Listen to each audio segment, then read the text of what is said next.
All right. And if you would, maybe, you don't have to lean right into your mic, but just get a little closer. I can do that. And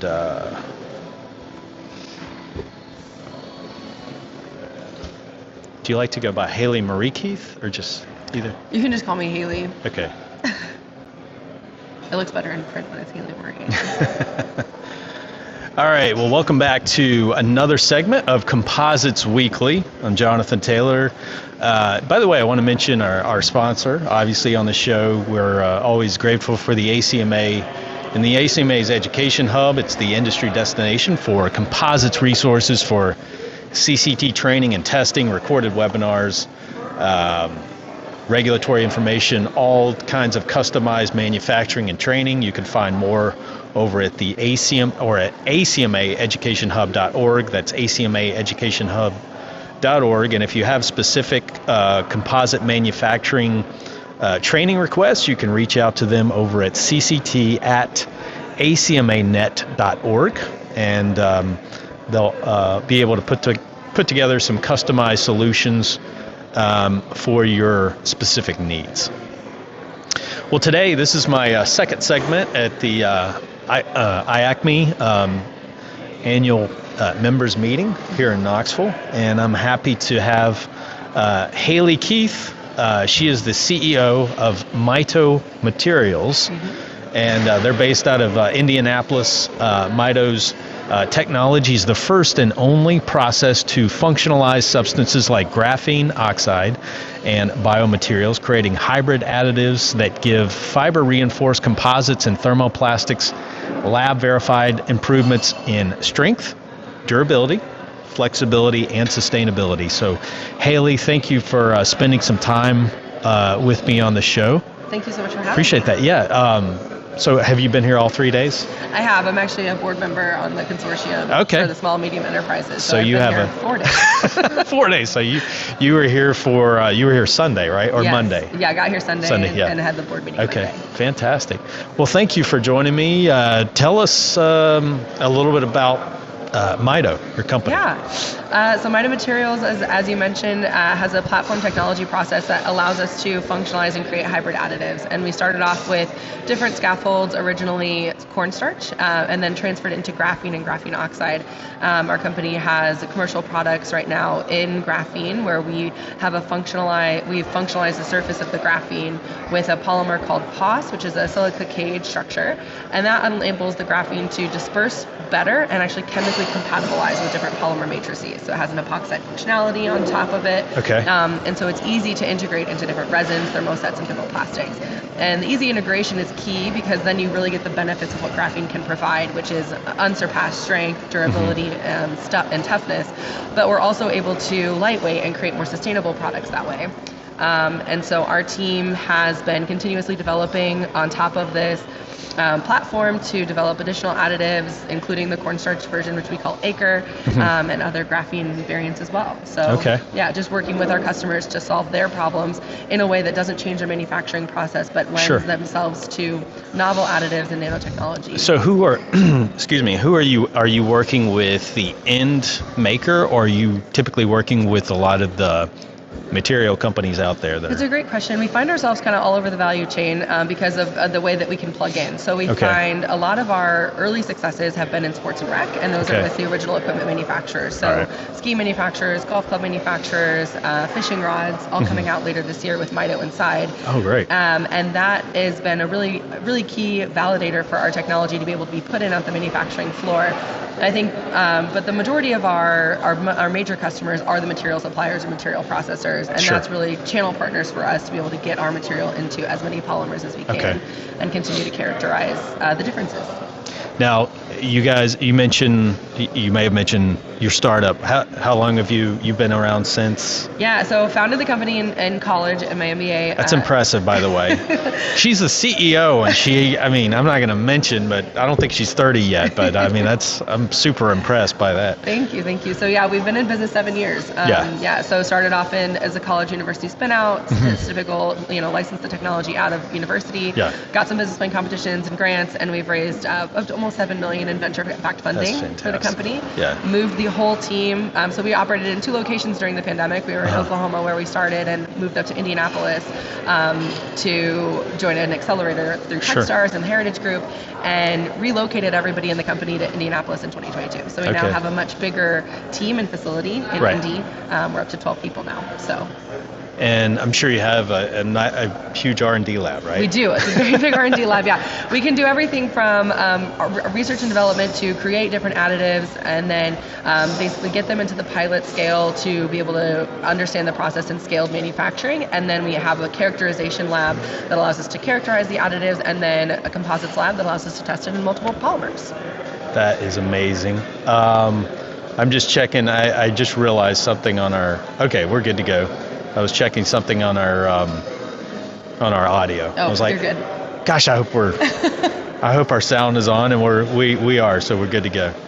No, that's fantastic. And you say you've got 12? Yeah. 12? 12 awesome. people. So tell us, you mentioned, you highlighted some of the industries earlier that you're working with. Obviously, sporting goods is huge. I mean, golf, skiing, all sorts of things that would require composite materials. Yep. What are some other applications that, if you can mention that? Yeah, so we're working in the transportation sector a little bit. That's really where I grew up, in the RV industry, and felt that it would be a big opportunity for this additive to be involved in, not only in obviously the high grade carbon fiber spaces, but in the fiberglass spaces as well. Right. So we're working with some transportation partners in the RV industry and commercial vans and trucking, and we just completed a program with Greentown Labs that was alongside BASF and Magna. So working getting into automotive. We've got some aerospace clients as well. So it really, like I said, we don't narrow ourselves down to one industry. We focus on polymers and what our additives can do in those polymer bases, and then discuss with our clients how they utilize those polymers and if the benefits that we're providing in those in those plastics would be beneficial. What is the the approval process on that? I mean, I know that's probably a lot of that takes time in automotive sectors and aerospace. And It does. And we know what we found in working with some of the larger industries is that, regulatory and the standardization is going to be very important, and there wasn't a lot of standards set around graphene as a whole. And so Mito took that as not only a challenge, but something that was really desperately needed for our industry. We do not produce graphene, so we're one of the only companies that doesn't produce it. We bring it in, we functionalize it, and use it as a modifier to get out into the world. So there was no standards or characterization for graphene producers, and this is a class of material similar to carbon nanotubes, so you have to understand of it as a class. Sure. And so my colleague Caio Losardo has actually worked alongside myself in ISO and presented and actually now gotten a technical specification approved to characterize and standardize graphene materials and other 2D related materials. And so that is one of the reasons that Mito is the first and only functionalized graphene. It's a very separate part of the class of graphene materials, but for us it was a big opportunity to showcase to automotive industry and to aerospace that now that ISO has these standards set to be able to characterize this material, we can start working with ASTM and other governing bodies of standards to get our material more widely adopted quickly. Sure. Where do you source graphene from different, I mean, I'm just curious, like, what does that, may not be able to say that, but like, where do you, I mean, is it sourced from different places? Yes, Okay. So there's a lot of different manufacturers of graphene, and they all produce different types, and those types can be classified into different kind of grades, you would say, or grades, but different classes. And so Mito has working partnerships with several different graphene suppliers that we work with to functionalize the graphene and then put that out into industry. Okay. So we talked about some of obviously the clear advantages on this material, and we highlight obviously, we're always talking in composites, durability, corrosion resistance, lightweight, so, if you could again highlight on how this enhances absolutely those properties. When we work with a new customer, we kind of I equate it to going to like the eye doctor, right? So they're looking to solve a problem, they need glasses, but it's what part of that prescription, or what exactly benefits are they looking for. And so as you kind of swap through the lenses with graphene, you can find several different mechanical properties, thermal properties, and tertiary properties that you may not expect. So for example, I think the ski example is probably the easiest one to go through, but of course we want to make stronger skis. That's an obvious benefit to any ski manufacturer. But when they put Mito in, not only did it make it stronger and stiffer and more durable, there was also this damping property that was really interesting to manufacturer. All right. And this was an unknown property that he did not expect. And we were able to take that and then in the next year redesign the ski design around the graphene and the functionality it was providing. And they made one of the lightest touring skis on market with the graphene, not changing any other part of the build, but just taking 20% of their carbon fiber out, an entire wood core stringer, and they were 300 grams lighter than the skis prior. So it really is how you look at it and what you're looking to get out of it. And we work with our clients to understand, their first needs and then their second needs as they're going through the design process. But with graphene, it really is when it's working, when it's integrated into a system, and when it's able to do what Mito wants it to do, which is to bond chemically and physically within the matrix and the polymer, then you are able to get a more isotropic system that has properties that improve mechanical strength and durability, tensile impact, as well as thermal conductivity, electrical conductivity if you're working with graphene, electrical insulation if you're working with graphene oxide, and several other properties that are just fascinating to find with such a very low concentration. We're talking about less than 0.1% in most applications. So how is this, and I kind of hinted on this earlier, but you're working with some traditional suppliers, resin suppliers. Yep.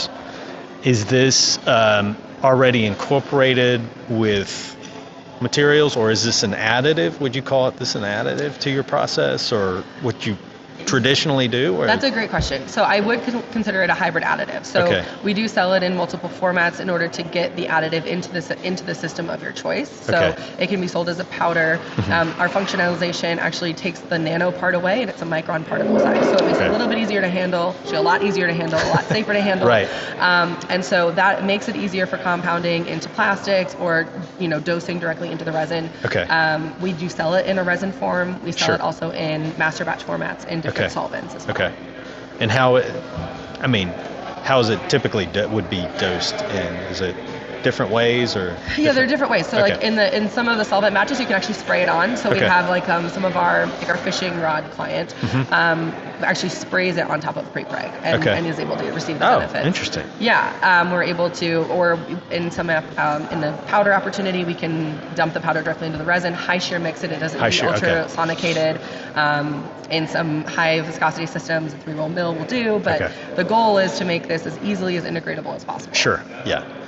And it would need to be high shear mixed to get a good... High shear mix is definitely preferred. I mean, we've been on shop floors and we've done a drill and a paint mix attachment, and we got great properties. I can't say anything bad about it. It was 135% improvement in flex and compression. So that's great. But high shear mix is best. Would be preferable. It's preferable. Okay. All right. Well, fantastic. I mean, this is so interesting. I mean, we were talking before the show, hinting on or just discussing obviously so many benefits, how you're incorporating graphene and it's being utilized in the coatings and the materials industry. So how can our listeners find out more about Mito Materials? How can they learn more? Obviously, I'm sure the website is probably a good starting point. The website's a great starting point. We have several webinars that are kind of coming up and have been done this year. If you're interested in learning a little bit more, my colleague Kevin Keith is really great at delivering technical webinars to an audience that wants to understand how to design with graphene in mind. And so he has done a great job kind of being out there and educating the marketplace. But mitomaterials.com, that's MITO materials.com, is a great place and resource. And then I would just encourage anyone to reach out. I mean, our team is very excited to talk with companies about their applications and how Mito can improve and work with them. And so it's not just graphene we do. I also want to highlight we do have a cornstarch additive, which is a more bio-based material, and it delivers similar mechanical properties to our graphene. So we have a portfolio of products that are available, and we're just really excited to continue advancing the composites industry and looking at replacing or enhancing different materials to make them more multifunctional. Because I believe that when you do more with your material, you can do it with less. And that's what we've seen. This is pretty exciting, and I know it's an exciting time for you all because it opens up so many opportunities. So, Haley, thank you so much Thank you. For joining me on the show. Hopefully, we can follow up at CAMX in Atlanta. I would love that. Yes, love come and visit our booth. We're sharing one with Ortega. We're going to be announcing a brand new product, which we're very excited about. Very good. All right. Yeah. Well, hopefully we'll see you there. And again, that is Haley Marie Keith. She's the CEO of Mito Materials, and we'll be posting a link on our show page, mitomaterials.com. And as most of our lists, if you're watching it on the video side, you can see the website pulled up. I've got it pulled up in front of us right there. So yeah, mitomaterials.com. Haley, thanks again. Thank you so much. All right, that's a wrap.